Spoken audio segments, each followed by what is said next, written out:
6 months ago I lost a set of cymbals, so it would have been about €1,000 worth. So here's a list of things in a bid to stop your cymbals from being lost or stolen. Number 1 is have a routine and make sure you stick to it. So when the gig is done, we all have a routine of how we take down our equipment. Take it down, bag it, and then proceed to bring it to our mode of transport. Now when your perfect system is broken, when something changes, you're more likely to leave something behind. And be extra careful if it's not your turn to drive, just say you're carpooling with one of your bandmates. In your vehicle, you know where everything is. Everything has its own little place. Snare goes here, hardware goes here, cymbals go here. Now in somebody else's car, that's a different story altogether. So one good thing to help with this is the count test. For me, I've got like 5 items. 1, 2, 3, 4, 5, let's roll. Number 2 is a serious one. Don't drink alcohol. Now obviously you're not going to drink and drive, but you know, if your bandmate's driving, it's tempting to have a beer or a cocktail. And as musicians, we're always going to be in an environment where there's alcohol present. Now look, I don't need to be a total stick in the mud, but just a few beers can make you that little bit more relaxed, that little bit more forgetful, that can cause you to lose an expensive piece of equipment. Like I look back on how I lost my cymbals. I was just sitting at home, I had the night off. It's 11:30 at night and I open up a beer, and all of a sudden I get this call from a musician in town. Brendan, we need a drummer for tonight, we start in half an hour. Oh man, I can't drive, I've had a beer. Yeah, but I can come and collect you. Sweet! So I quickly run, get the gear downstairs. He pulls up, we rock up to the venue, play the gig, get paid, get the gear from the stage to his car, drive back to my house. Happy day! So 24 hours later I'm getting ready for another gig,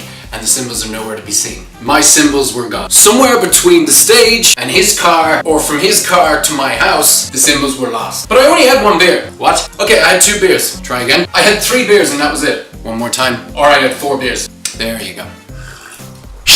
Number 3, don't lend your cymbals to anybody. Just don't. Now sometimes shit happens and you forget some gear from time to time. There's a few things that you can do to help you if the worst happens. Now most high-end cymbals come with a number. It's just etched into the cymbal. Take note of that number and write it down. Take a picture of it.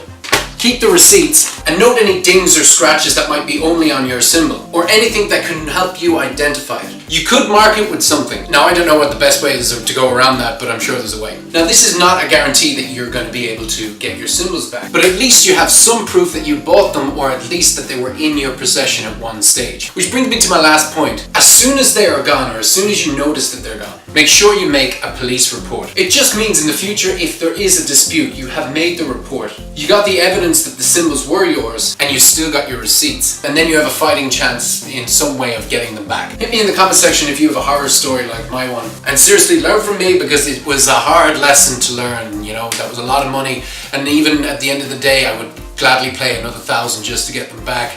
Because you learn your cymbals, you become attached to them, they're kind of part and parcel of what you give as a show, and you know, it really sucks. And remember, look after those sweet ass cymbals. Now this is no way, this is me, fuck. Get the gear from his car, in a bid for your cymbals to stop. Okay, shake it off.